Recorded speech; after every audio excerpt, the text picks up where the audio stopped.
Good evening, fellow punters. The clock on the wall says 10 minutes past 7 on a scald Hurwin evening in the west of Ireland. What is it? In January, 16th of January. She's cowling out there. And there was a lot of frost last night. There was a lot of ice to be taken off the windscreen this morning. We'll have to put cardboard or papers on it tonight or something. Because I hate doing the hot water in the kettle act on it, because it'll be freezing up again. But a good start today, another two-pointer.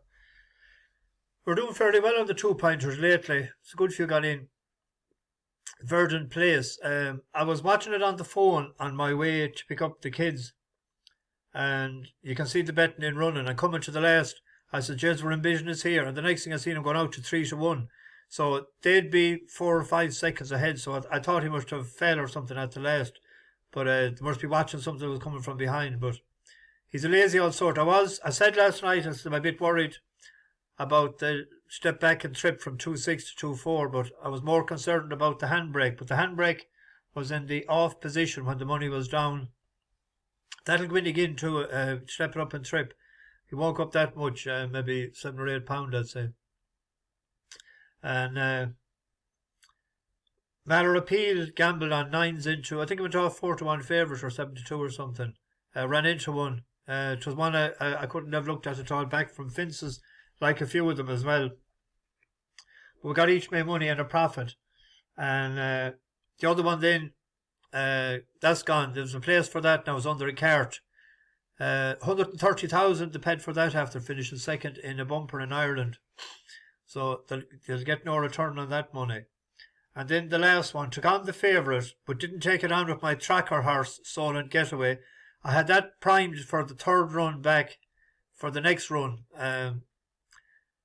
Similar to one I'm going to pick it tonight here, but took on the favourite but picked the wrong one. That horse didn't act at all on that surface. It had won five races out of 8 or something in Kempton. Never ran in Wolverhampton before. Could see after half a mile that it wasn't acting on the surface at all. Probably shouldn't have taken that chance on it, but anyway. Made a few pound anyway. On a Monday, it's not too bad. Tomorrow, I have 2 on the Goo and 2 at Clonmel each way. 1 on the Goo is 2.10 at Kempton. Sandy Paradise. Very appropriately named for a horse running on the sand. This is his second run after leaving Richard Hannon for Richard Hughes. He's a tricky little customer, but he has won a couple of races. I saw him winning last year, and when he won in Kempton this day, he cocks his jaw, and he done the very same the last day. When he put to his first run, I thought maybe that Hughes he might straighten him out for tomorrow. But when he won this day in Wolverhampton, or in Lingfield, I said straight away that whore could win again the next day, and he did in Kempton, and he runs well on that fast surface, but he does nothing on the turf at all. Paradise making a run, round runners now into third, followed by Silverdale and the Spotlight Kid, and then Bungle Bay, the others struggling to get involved. Sicilian Vito on the far side of Transmontana. Here's Sandy Paradise under Sam Hitchcock on the outside. Sicilian Vito far side, Sandy Paradise on the near side, just striking the front now. Then Transmontana, they're well clear of the others, and it's Sandy Paradise who's pulling clear, and Sandy Paradise goes on to win from Transmontana. That fella's more ability than that. He won that off 60. Then he went up to 68. He's back down to 66. Second run for Hughesy. There isn't an awful lot of stuff in the race. He has won in Kempton before. He's drawn in 2. The way he ran the last day, he nearly ran out in the neighbour's field. He was that wide on the track. He wasn't off a yard. 5-2, 11-4 there. I think he has a good chance tomorrow. The other one on the Goo is a horse that I said the last time when we were having a bet. I said this one could be on his third run back. Blow Your Horn. That was in base notes race, and that was in a class 3, and this is a class 4. It ran well enough the last time, but it's a horse I've been looking at since way back when he was with Charlie Fellows. He won off 80. Let's go back further. He won off 77 and 83, and I backed him both times because I had backed him the time before he was second aced, even though Mr. Spencer was on it, but he done the bizzo. But he's a decent enough old horse, and he likes a trip, and I'll tell you, he'd be better at a mile 6. But he's with the right man with Ian Williams. Williams will get a win out of him. So this was his run the last day. He was 20s earlier, and he opened up and he went into on the 8. inside, Blow Your Horn coming with a run on the very wide outside from Silverscape. Still no move from Protected Guest at the back of the field. A wall of horses as they run into the final turn. Capital Theory is pressed by Pirate King and by the improving Blow Your Horn now challenging 3-4 horses wide. Then Prince of Hearts and Oman, and then Silverscape and Bass Note and Protected Guest from the back of the field. Capital Theory finding plenty in front here inside the final fellow. Really stretching his neck. Capital Theory, Prince of Hearts. Here's Bass Note now flying down the outside, and it's going to go very close indeed and better, and Bass Note gets in. What a fantastic run. He got tapped for toe there, but that was only class 3. Haku is going for 4. He's off 82, and I think he won his first one off 65, so he's up £17, and the Gosling has taken off 3 all right. 65, yeah. So it's hard to win 4 in a row, unless you're running for the bus. We have a few of them done. But I thought that, well, let's see what prices are. I backed him at 5s yesterday. 4 to 1, 5 to 1. That's a solid each way bet at 5 to 1. With the green book, you take a few pound off them. On to Clonmel.